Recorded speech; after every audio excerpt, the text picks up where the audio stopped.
Howdy, Jacob here. Today we're looking at National Grid, ticker symbol NGG. All right, so 5.2% dividend yield, $50.1 billion market caps, $47.7 billion enterprise value. So net positive on debt, meaning they have more cash on hand than debt or cash equivalents at least. Doesn't look like that, but 47.8 billion in long-term debt, 36.9 billion 10 years ago.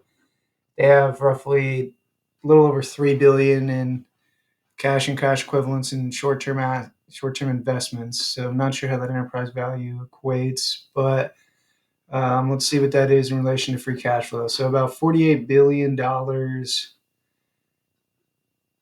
Oh, it's going to be a quick one.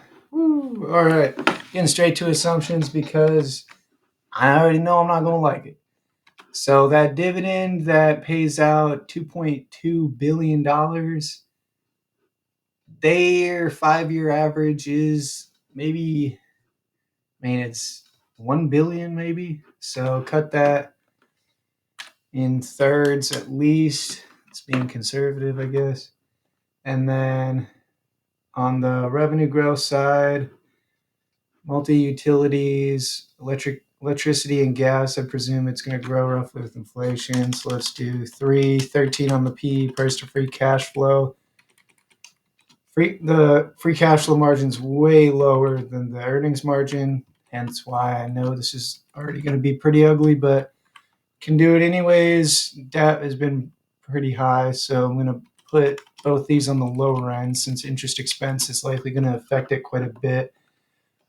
I mean, if you have $48 billion and you have a 2% increase, you're looking at almost $1 billion in hit, $1 billion hit to net interest expense.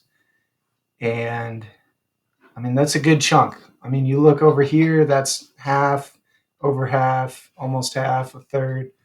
So, I mean, this is probably still being conservative here. 5% free cash flow margin, let's say 2% increase of shares.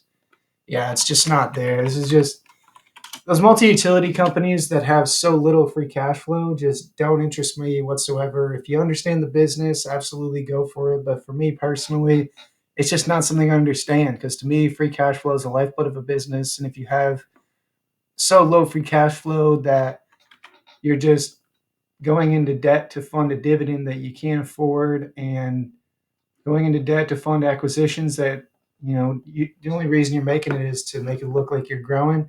It's just not an attractive enough business for me. There's too many businesses out there that I like way more, that have way bigger margins of safety for me, that make a lot more sense. So for me, I'm just waiting, and yeah, it's just not something I'm interested in. But if you are, good for you. I hope that you better understand the business way more than I do. And if you do, I mean, let me know.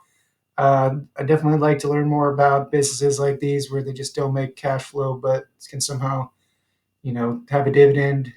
It doesn't look like they can looking at the free cash flow since they're just going into debt to fund it. But anyways, I hope everyone has a great rest of their day, and thanks.